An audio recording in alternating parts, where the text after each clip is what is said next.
Welcome to Ripstop on the Record, the podcast for makers, by makers, where we talk about all things MYOG. Brought to you by Ripstop by The Roll. I think it's good, right? Yeah, I think that was a good take. Hey everyone, this is Ripstop on the Record, and I'm still Jameson, I think. And I'm Avery. On this episode, we are challenging the old guard of sewing patterns. Everyone who's been making their own gear for some time is pretty familiar with paper patterns, kind of rolling out these big sheets of paper to try and get this just so. We're chatting with a good friend of the podcast, Francesca Hall, about how to ditch the paper patterns and move towards projector sewing. In many ways, moving digital seems long overdue, but it definitely comes with some perils, and Francesca will tell us how to avoid those. But first, Trail Days is coming up on May 16th through the 18th. That's a Friday through Sunday in Damascus, Virginia. Come visit us and check out our cottage partners like UGQ, Walhalla Hammocks, Nashville Pack, and Red Paw Packs. We'll be giving away a free limited edition AT kit. You can get 15% off at each of those companies. Plus, we'll be doing amazing giveaways each day. Yeah, Trail Days is such a good time, as long as you don't mind some smelly people, but you'll get a lot of cool stuff out of it. As always, please remember to let us know what you think of the podcast. Whenever you think a little subscription or a like or review doesn't do anything, you're kindly very wrong. It helps a ton. In fact, we're still small enough where if you write a message or you let us know or you give us a 5-star review, we see every single one. So if you want to let me know if my voice is annoying, then now you know how to do it. Or if you just want to let us know if you actually like the podcast, that would really help. It lets other makers and MYOGers know more about the show.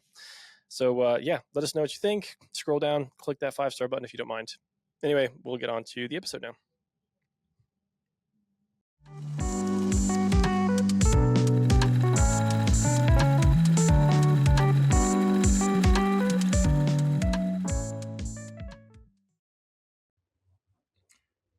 Hey, Francesca, welcome back to the podcast.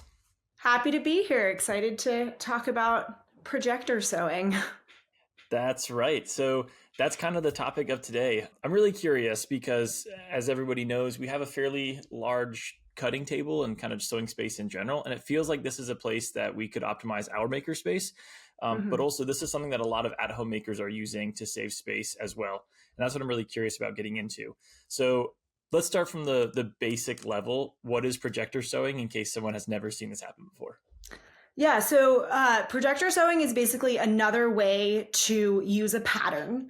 And so instead of cutting out paper and then using that paper to cut out your fabric, you are just using a projector to project directly onto your fabric and then cut out the pieces like you normally would. So it's basically eliminating the printing, taping, cutting out steps, and eliminates the need for paper when sewing. Got it. So yeah, at a really basic level, that sounds really intriguing to not have to go to Staples and print it out and then do all that nonsense. But there also appear to be, I'm imagining pitfalls.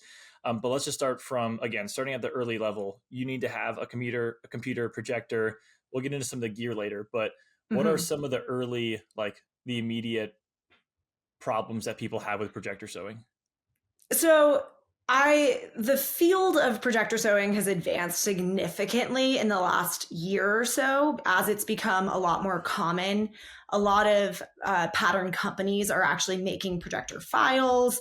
There's just a lot more awareness and a lot more resources available to makers who want to use projectors.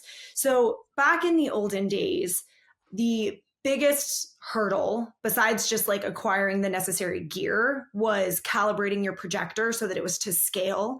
And then you're not it's the same way that you need to make sure that when you print a paper pattern, you know how it has that little scale, square in the corner that you measure and you just make sure that it has printed appropriately. So getting a projector calibrated used to be the biggest hurdle. And it used to actually take a lot of time and super suck.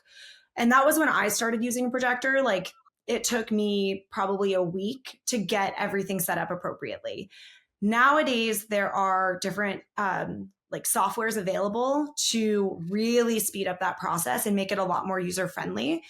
And so I'm using patternprojector.com. It's a free resource made by a member of the community who just wanted to increase access for people to get into projector sewing.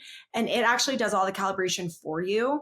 So now really all you need to projector sew is a projector, a compatible device. So it can be your phone, an iPad, or other tablet or computer. And then some like a rotary mat or some way to actually check the scale. So you need to have like a grid mat or a hard, like a yardstick or a meter stick so that you can actually check that your calibration is set up. But that's pretty much it, besides the normal things like a rotary cutter and pattern weights that you just need for regular sewing. I have speculations about what the benefits are, but for you, like, why did you decide to go the projector route instead of just hold on to patterns?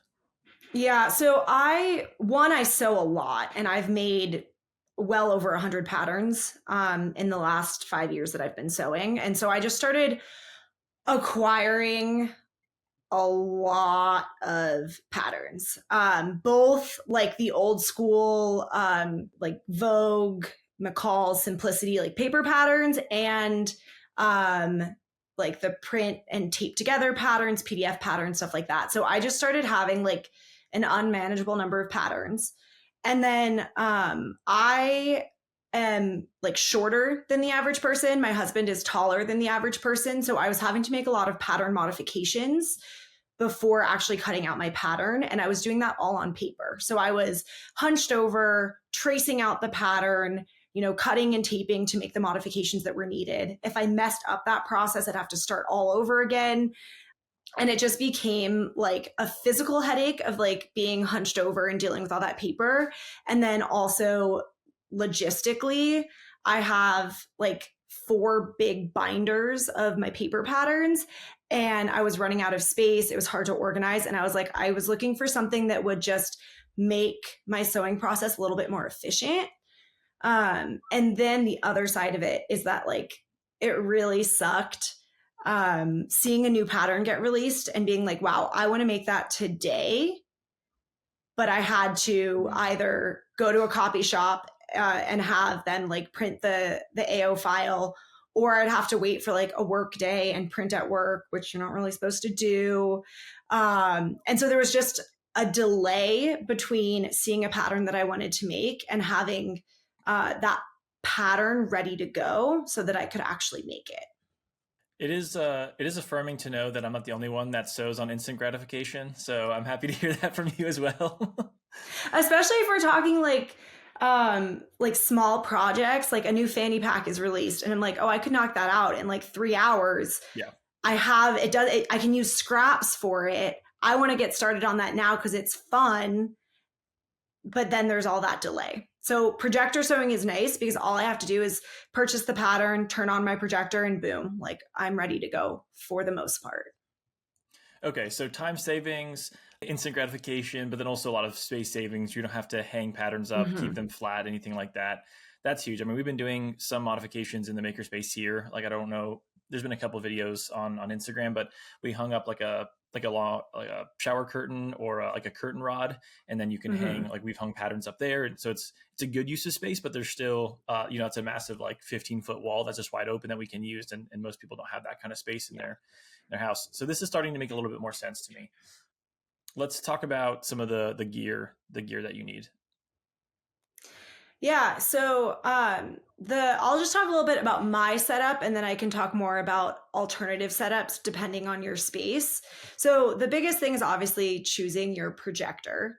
There are many types of projectors. The big 3 are ultra short throw projectors, short throw projectors, and then mini projectors. Like those are the main ones that you're going to find on the market. And the main difference between those 3 projectors is just the distance that it needs to be mounted from your cutting table.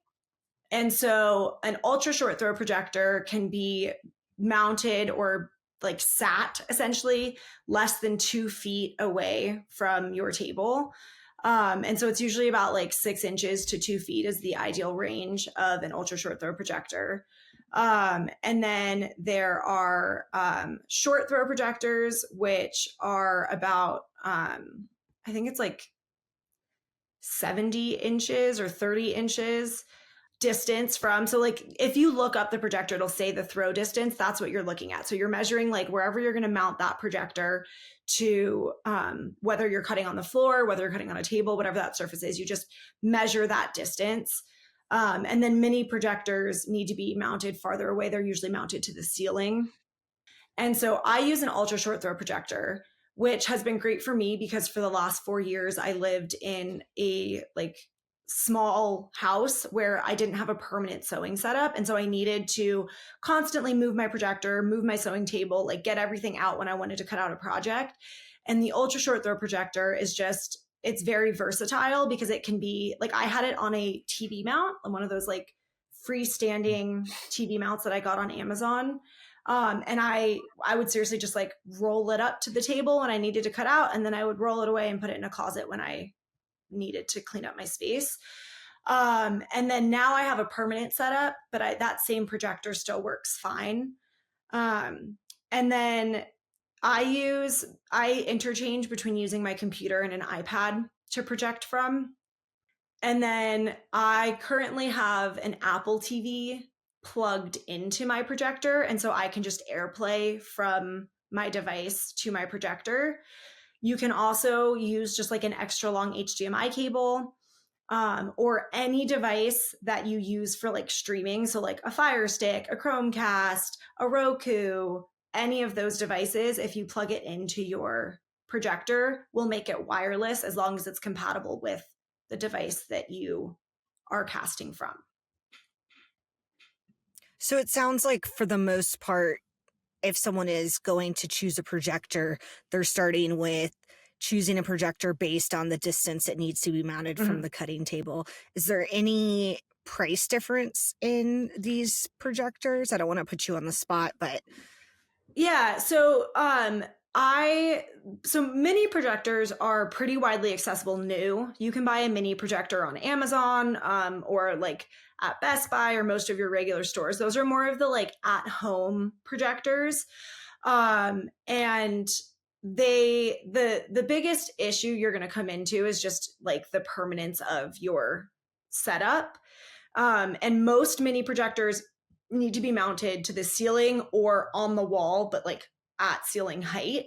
And so that also comes into things like, do you have an outlet accessible? Do you want to be running extension cords, up your wall to plug it in and stuff like that?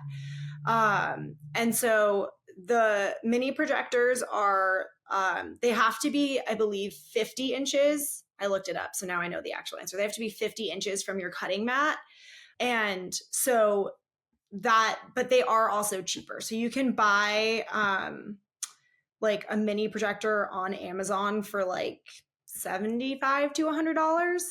And then for short throw and ultra short throw, if you're buying them for home sewing, you're buying them used, because these are the projectors. Think of like what you had in your classrooms when you were in school, or like in a like lecture hall at a university. Like those are the projectors, and they're like $1,500 new or more.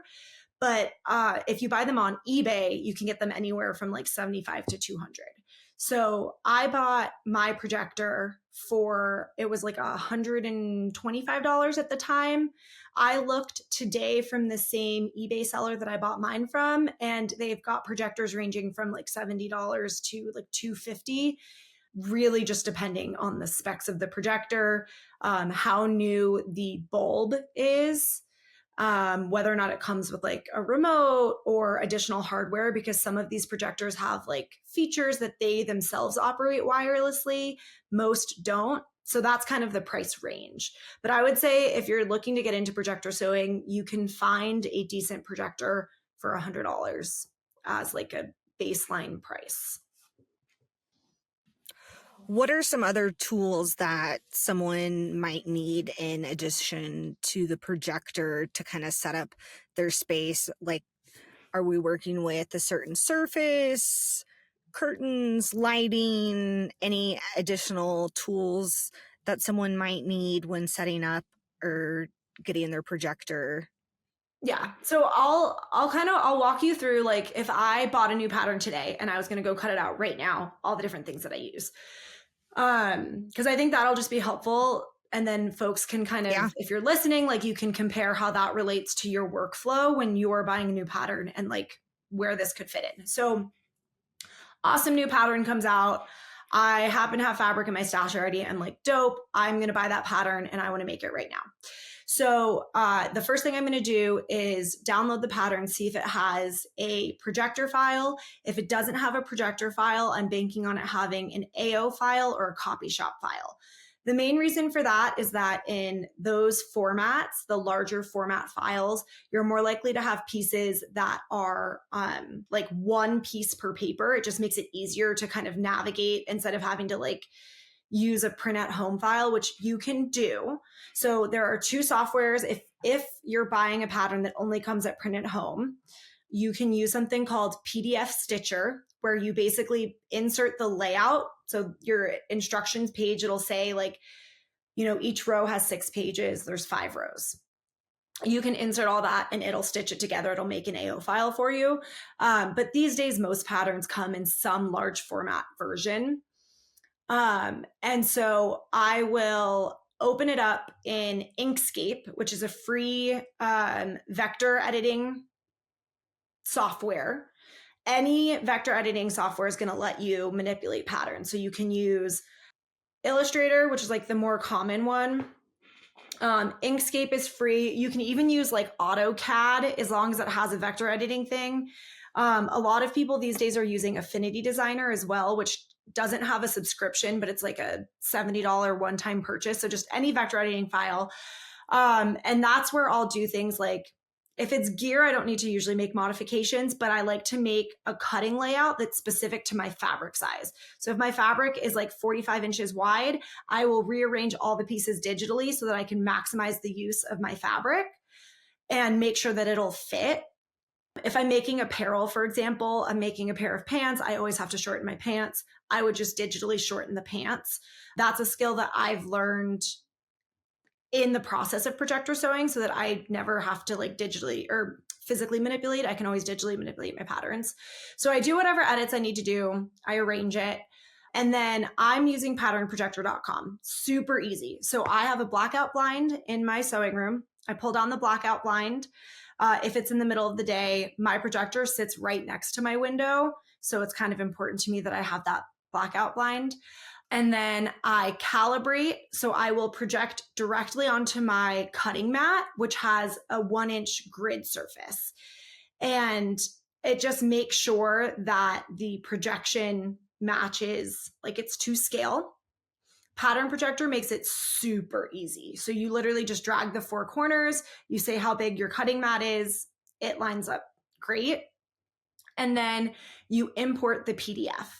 And so I will have saved my vector file as a PDF, and then I'll lay out my fabric on my cutting table.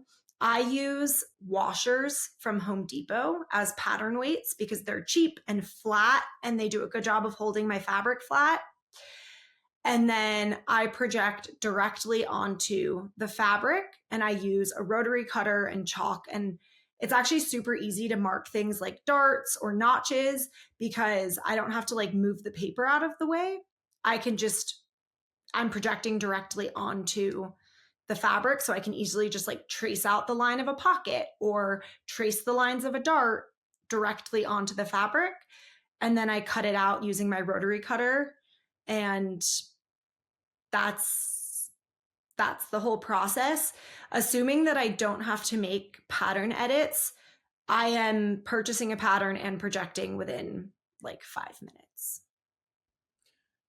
Do you have to adjust like the color of the projection based on the material that you're using? For example, imagining like a white material, if you're projecting, if the lines are white on the projector file, like, are you able to see that, or how does that work out? So patternprojector.com has a color inversion tool so that you can like automatically invert, like, not if the pattern comes white background, black lines, it'll invert to black background lime green. And I personally have found that lime green works with like nearly everything. Mhm. I prefer to always project with the dark background because it saves the bulb life of my projector, and it's less harsh on my eyes, because then if I'm in a pitch black room but I'm staring at this like bright white light Yeah. projected onto the fabric, sometimes that'll like give me a little bit of a headache. But if I'm using the inverted background, it's super chill, and you can change the color too. So if I was cutting out a lime green fabric, yeah, I would need to change it to like hot pink or something like that would have a nice contrast with the material that I'm cutting out so that I can still see it easily. Yeah, it makes a lot of sense. One of the first things that came to mind when I was imagining this episode and thinking of projector sewing, for some reason, I'm not saying it's totally logical, but I'll ask it anyway because I'm sure people are thinking about it. It's hard to imagine a world where your fabric stays perfectly still enough so that when like you're projecting down onto the material, right, and you adjust it a little bit, the fabric weights, like the washers that you have, does that do enough to keep it still? Do you have to be more trepid around like projector sewing and keeping stuff still than you would with paper patterns? Or am I conjuring something in my mind that's not really a real issue with projector sewing? I mean, I think so you're bringing up a valid point. That also does remind me that you want to make sure your like cutting surface is flat. And so I know a lot of makers will like maybe accidentally sit their iron on their rotary mat and now it's warped. And that can impact the quality of the projection significantly if you have like a warped cutting mat. So having a flat surface is very important just so that the lines are accurate. As far as like keeping your fabric super flat, I find that the washers do a great job. If you have those like those thick, like the black pattern weights, you know, like the ones they use in like a diner to like press the burger down. I Yeah. don't know what they're called. Like those work as well. If you're wrangling like, I don't know, like I think I've had issues with like the VX21, just like if it's been folded, that fold doesn't really want to come out. So I'll have to put like a heavier weight right on the fold line so that it stays flat. But I think it's pretty similar to like keeping a piece of paper like secured to your fabric, because especially when working with gear fabrics, when I was using paper patterns, I found that the paper slid really easily on the fabric. And I didn't want to like pin it to the fabric because I didn't want to poke holes in it. And so I think it's kind of, it presents some other challenges as far as keeping the fabric flat, but it does save you things like you're not dealing with a slippery pattern piece that doesn't want to cooperate. Yeah. What type of maker is this ideal for? Like, who is it? Kind of like it could be for everyone. Okay.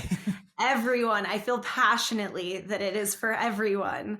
So if you are, especially if you are not using patterns, if you are, or like you are patterning your own things, the prototyping process can lead to a lot of waste. And it's a lot of time like hunched over, right? Like drawing out things, making sure that you get good 90-degree angles, making sure your lines are straight, making sure that your seam allowances are appropriate, that your pieces are going to line up. And it can be like really daunting to move into digital patterning, but it really speeds up the process, because if you are prototyping, you can check for a lot of a lot of inaccuracies digitally before ever spending time cutting out and making a prototype. And so like I said, like there is that barrier to entry learning a vector editing software. I found like I'm not a particularly techie person, and after taking a class that taught me how to use Inkscape for sewing, I was able to immediately start making digital pattern alterations. And things like the easier ones, like lengthening, shortening, that's pretty easy to pick up. But then if we're talking apparel patterns, there are much more nuanced modifications that need to be made. Things like a full bust adjustment or a small bust adjustment, or fixing the arm size so that you have enough room to like lift up your arms and like have that mobility. Those are all pattern adjustments that I was doing on paper. I would trace my pattern so that I was working with like, I had a second copy in case I messed it up. And then I was cutting it up and doing all of that. And if I messed up that paper, I'd have to go back and retrace. And now doing it on Inkscape, I can just copy paste and have a fresh pattern piece to manipulate and then go back and go from there. So I think that like everyone from like your introductory sewist who's just like maybe making a fanny pack to somebody who's like drafting their own pack patterns, making their own apparel. If they're in production, think about like how much more efficiently you can do your cutting layouts. If you are running a gear company and you're cutting out 20 backpacks in a batch, you want to make sure that you're utilizing your fabric efficiently and reducing waste. And if you can make those cut layouts digitally, you're going to save yourself a lot of time and money by not wasting fabric. Yeah, and on the flip side too, I wasn't planning on talking about this, but this is a convenient time. If you're looking to you want to grow as an MYOG or as a maker, and you kind of want to take the next steps, I would say pattern alteration is a really good way to go. And if you can get in on the digital side of things, you will be a lot better off. I'm only just now starting to dip my toe into like figuring out how to digitally pattern some of my stuff instead of just use copious amounts of printer paper that, to be fair, was going to be thrown away if I didn't use it. So I'm going to pretend like it's more eco-friendly that way, but it is still a lot of paper, and we have like 100 patterns hanging up in the makerspace. So if you can find YouTube videos or take a class or something on digitally patterning, it will definitely save you time, just because that the paper patterning is a lot of fun. It feels very like hands-on, but also like the point that you mentioned, which I've been thinking about this because I dealt with this yesterday when I was working on something, you aren't able to identify the mistakes that you made in patterning until it can be too late, or you're just going to have to spend an extra hour fixing it later on, like mid-project, instead of identifying that in the CAD file. Yeah. So like just for some gear examples, like obviously we're on like podcast that is more oriented towards gear makers. I made my own 40-liter pack last summer or 2 years ago. Time is flying. I don't know. Can't remember. But I drafted that pattern digitally, start to finish. So I used bits and pieces of some pack patterns on the market and then hacked them. Like I was like, I like this strap, so I'm going to use that strap, but then I want like the outer pockets to be different. I want this to be different. And so I was able to draft it all on the computer, and then I was able to like overlay the pieces and walk the seam allowances to make sure that everything lined up, so that when I actually went, I never sewed a prototype of that pack, and I was using Ultra 200, 400, something expensive and scary that I really didn't want to waste. But I didn't have to make a prototype of it because I was able to like do all of that digitally and get straight into actually cutting the pattern out. And then, so that was great. Then the other big MYOG project that I did where my projector came in clutch was I made 2 down quilts 2 years ago. And for the first one, I moved all the furniture out of my sewing space and taped the fabric to the floor and crawled around on my hands and knees, marking the baffle lines. And it sucked. I was miserable. And that was for a single quilt. I was like, it was so annoying. And then when I made my double down quilt, I was like, there is no way that I am crawling around on my hands and knees, marking the baffle lines for this double quilt, because the first one almost killed me and I don't want to do it again. And my partner had the really good idea of using my projector to just project directly onto my fabric on the floor.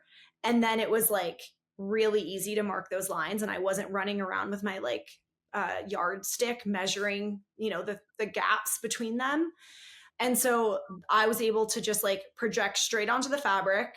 I had the fabric taped onto the ground. I marked like the exterior lines that I needed to cut, and then I marked the baffle lines, and then was able to cut it out super easily. And my projector saved me a ton of time. And then it made sure that the pattern piece was actually the appropriate size, because I tapered it down at the feet, so it wasn't like a rectangle. It needed to have I needed to have a pattern to mark that. So it made it super easy. There's obviously a lot of benefits for small projects, but that is a huge one. Like some of those bigger projects, I'm also imagining like a tarp, like doing a cat cut or a catenary cut on a large tarp can be really hard to freehand. It's totally doable. I've done it. Similar to the quilt experience, it's not exactly the most fun thing to do is try to like cat cut freehand. So if you can do that in a software and then project that, that is way better. It was great. Yeah. So okay, back a little bit to getting started on the projector side. You get your projector out, lay it out, it does not line up. How are you calibrating your projector, and how are you making sure that the scale is correct? Okay. I promise I'm not sponsored by patternprojector.com. I'm not, but it is like the greatest. So old school, it was a pain. You would have to use the keystone adjustments, the image shift adjustments on your projector. And so you would use like quick corner, or the, I forget what the other one's called, like HV, like adjustments where you're basically like telling the projector lens to like tilt and modify it. Yep. And then if you bumped your projector, you'd have to start all over again, because now it's out of whack. Pain in the butt. Yep. But like still, it was still worth it. Like I still did it. It just sucked. Now, there's 2 different softwares that are available. Yep. There's patternprojector.com, completely free. And then there's Project and Cut, which is a one-time $20 fee to just own the software. I have not used that software because patternprojector.com does everything I need and more. But it basically makes it so that as long as your cutting surface is flat, so that's the key, your cutting surface has to be flat. You cannot have a warped mat. But as long as the surface itself is flat, patternprojector.com, you like, when you sign in and you click calibrate, and you don't even have to create an account, you literally just click calibrate. You say like, my cutting mat is 24 by 36. And so it projects a 24 by 36 grid. And then you drag the corner to each corner of your mat, and you make sure that the lines from the projection line up with the lines on your grid cutting mat. And it takes 5 seconds. Like, I cannot emphasize enough, patternprojector.com has like revolutionized projector sewing, because it just like, I moved in December, and I was like still cutting out projects. Like, as I was packing up my house, as I was moving into my new house, I was very irresponsible as far as prioritizing things in my life. And no matter where my projector was at the moment, I was able to calibrate it super quickly using Pattern Projector. That sounds even easier than a paper pattern. It's so easy. I need you to understand. It is. And then like, the thing is, like, I've had paper patterns printed at a copy shop, and then I get it and I realize that the ratio is off ever so slightly. Like, even if they print it at 100% scale, it can be off a little bit. Same thing with like, if I print at home and I'm cutting out 60 pages, and then I'm taping those 60 pages together, and then I'm cutting out that pattern, you're going to have inconsistencies. Like, there are so many options for error during that, just like human error when it comes to like printing, cutting, taping, that like the concerns about projecting being inaccurate, I would say it's even less likelihood of inaccuracies than the process of printing and taping, if that makes sense. Yeah. Something we also haven't exactly talked about yet is the cost. We talked about like the cost of the projector and the software, but if you haven't already printed stuff in a copy shop, I'm just going to throw out some numbers for you really quick. You can buy a digital pattern. For example, our Learn MYOG patterns are all $20. If you get the bundle, which is paper and digital, it's $30. So you're going to pay $10 for that pattern there. And then if you want to get it printed at a copy shop, I actually personally haven't done that because I happen to work here. But Francesca, what does it cost to get a pattern printed at a copy shop? So imagine you're paying for that projector probably within 3 different projects. Yeah, so yes, you are. There are online, so there's pdfplotter.com, which I think is $3 for an AO page. And so if you're making like jeans or something like that, you're cutting anywhere from like 2 to 3 AO pages. And then if you want to print in color, so like for a long time, Learn MYOG was he didn't have layered sizes. They were colored, like the different sizes for his like Alpha Raglan, which thankfully, if you complain enough, he'll update, and he has updated a bunch of his pattern files to be layered now. But when he was only doing it on color, I had to pay $4 or $5 a page to have the AO sheet printed in color so that I could actually see which size was which. Mm-hmm.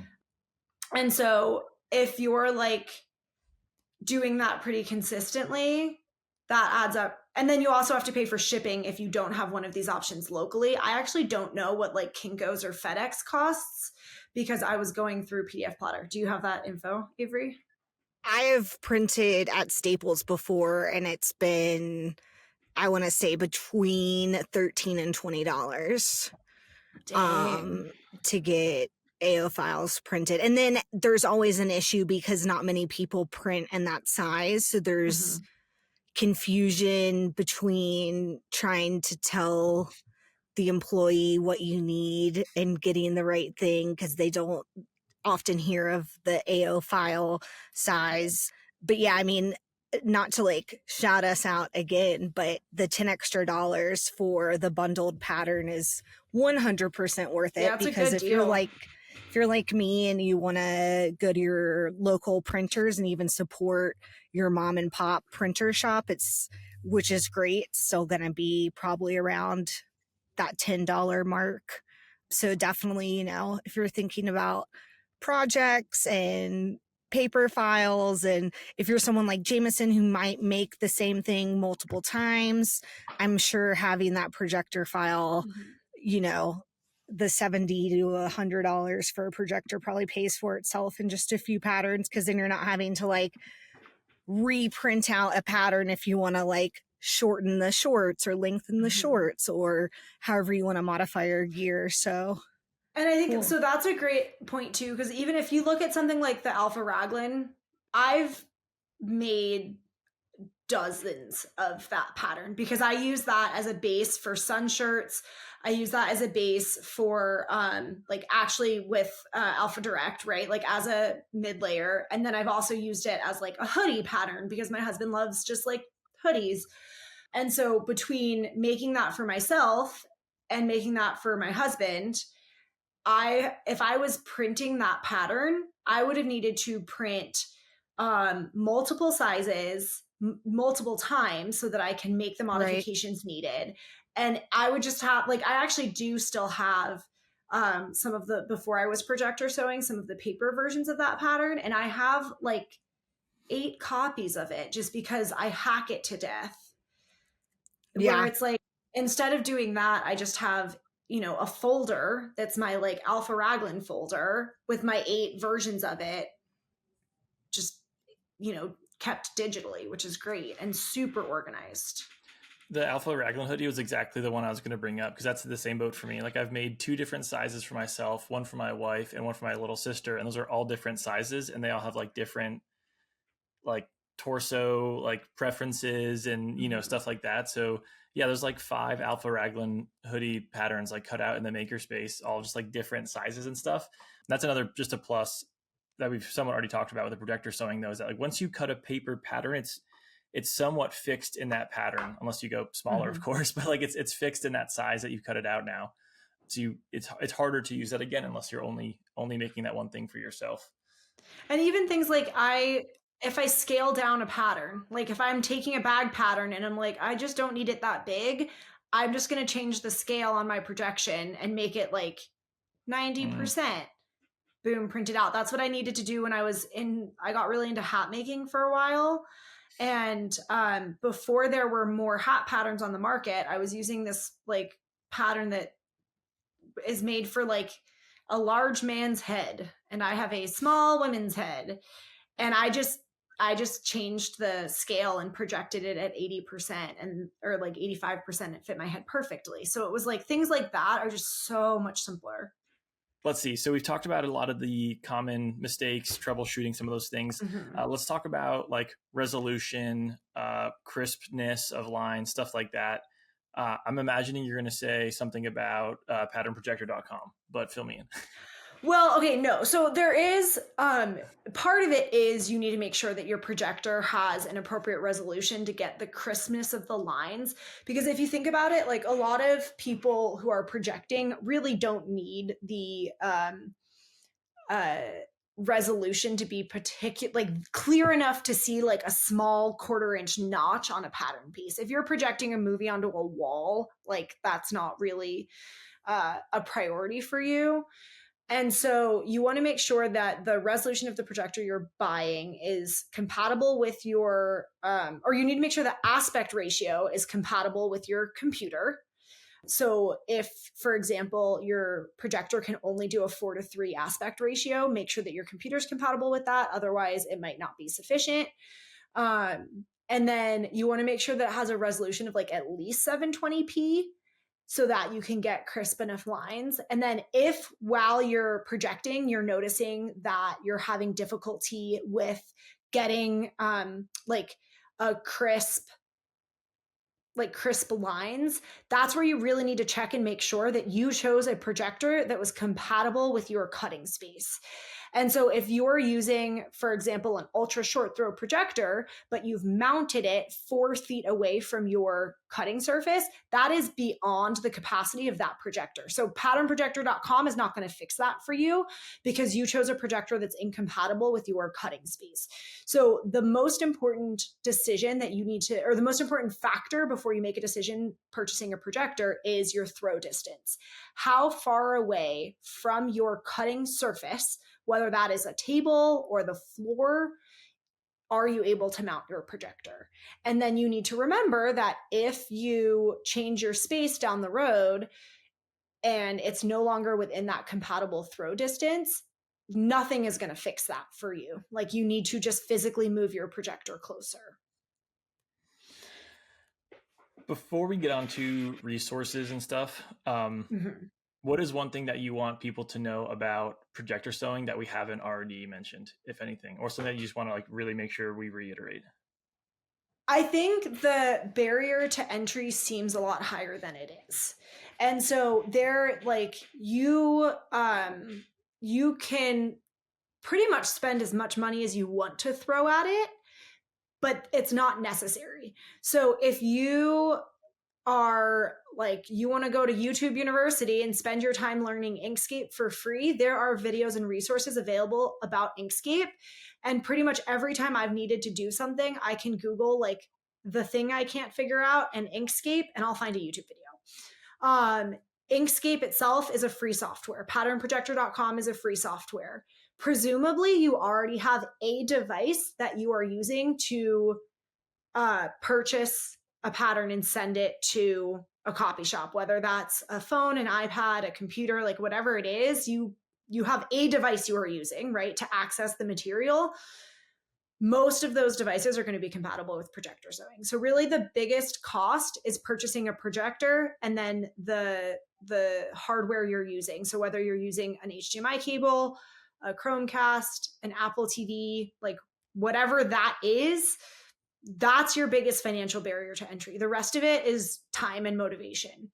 Now, if you want to just throw money at the wall, spend $20 a month on an Illustrator subscription, pay for, an Adobe course, learning the ins and outs of Illustrator, pay for Project and Cut. And like, it can be as expensive as you want to make it, but at the bare minimum, you can get started with a setup for about $120. Last thing I'll say before Avery kind of starts to wrap us up is we said this a lot in the last episode, you don't have to be all one or all the other. Like if you start projector sewing, you don't have to forget all paper patterns ever. That's how my mindset works. Like, oh, if I'm going to start projector sewing, then I need to like make sure I do that for everything. And it's just a reminder for myself. But I think makers maybe can tend to be like the all or nothing people, because we were like, oh, we don't have to buy anything, also everything now and stuff like that. But yeah, you don't have to be all one or the other. You don't have to get rid of your paper patterns if you start projector sewing. It just seems like another option for you to be a little bit more effective or have a little bit more creative freedom. And that's like, I'm looking right now at my binders of patterns that are like, I have patterns that I spent a lot of time like manipulating to get the right fit. If I make that pattern again, like I'll pull out the paper, I already have it. That's a great point. Sweet. Well, thanks for taking the time to walk us through projector sewing. I know it's something that you're really passionate about, and we couldn't have asked a better person to come on the podcast to talk about this with us. Before we end the podcast, I think you have a few resources for the listeners, and I'll link them in the show notes in the description below, but I just wanted to give you an opportunity in a space to kind of shout out a few of the different resources that we've talked about, maybe some accounts to follow, things like that. Yeah, so everything I've learned about projector sewing, I've learned from other people online, and so those are great resources. So I recommend checking out projectorsewing.com. So they have a lot of resources about just types of projectors, types of mounts that you can use to mount your projector. And so that's a website, projectorsewing.com, but then they also have social media accounts at Projector Sewing. They also offer a few different courses, including Inkscape for sewing. And so it's a at your own pace course about how to use Inkscape to make all of these digital pattern modifications. I took a course. That is what taught me everything. I didn't take that course. I took one by Aronica B. Cole. I don't think she is still offering that course. And so, but it helped me. Like I just paid somebody else to teach me, and I really am grateful for their resources. There's also a Facebook group called Projector for Sewing, and it's probably the largest online community of projector sewists where you can ask questions, get resources. They still have a lot of files and information for the traditional calibration. So if for some reason you are opposed to projectorsewing.com and you want to go the old school route of manually calibrating your projector, they've got all the resources for that. And then there are just a lot of like sewing influencers and whatnot who share a lot about their own projector setups, and I've learned a lot from. So to plug myself, I'm at @made_by_Francesca on Instagram. So like you can find me there, and I post a lot about my projector setup. Minimalist Machinist is also a great resource. She's one of the like OG projector sewists. Aronica B. Cole is also one of them. Marley's Rookers just recently started getting into projector sewing, but she's based in Europe. So it can be helpful for some of our European listeners who want to know how to find like used projectors there. So she's a great resource. And then if you want to buy a projector and you're feeling like motivated, where I bought my projector is from an eBay reseller named Mo Surplus, M-O Surplus. And so he is reselling projectors from schools in Missouri. And that's kind of like where his collection is coming from. So I bought my projector from him. I have several friends in Salt Lake who also bought their projectors from him, and online folks. So he is like reputable people. Like he hasn't scorned anyone yet. I don't know about other eBay resellers. So those are just some places to look for information and get inspiration. And for what it's worth, Francesca has some of the most extensive Instagram highlights I've ever seen. And I have personally referenced them for like different, like the hat one. I watched your highlight on the hat. So yeah, there's a lot of reasons why you should go check out Francesca's Instagram profile. Projector sewing is just one of them. But for this episode, obviously the one you got to plug. Yeah, thanks. No, I go overboard on the story highlights for sure. It's good. No, it's helpful. I mean, there's not that much accessible content around this space for people.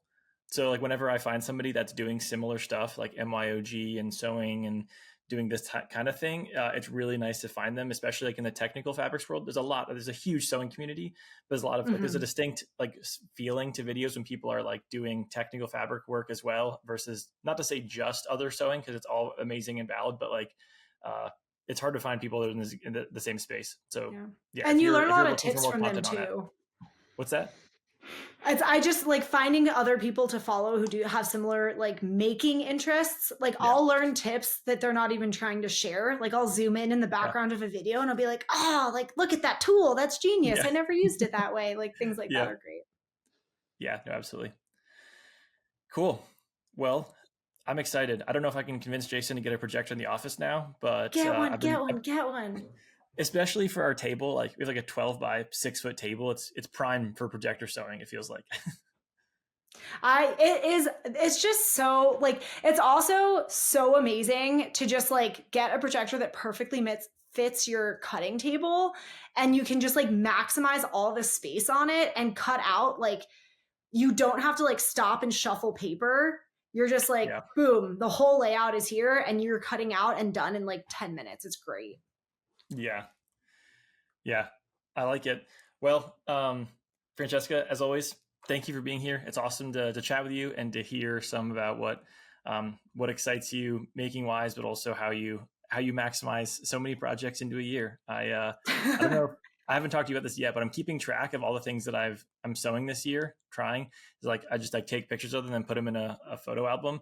And except for production people, you're one of the people that I wonder. I'm just like, I have no interest in like comparing or competing at all. I'm just curious about like how much people make and like what numbers people put out. So I'm always interested. I do keep stats. So if you ever are interested in comparing numbers, I have a whole spreadsheet where I track like my spending for the year and the makes and the kind of, I get super like data nerdy with it.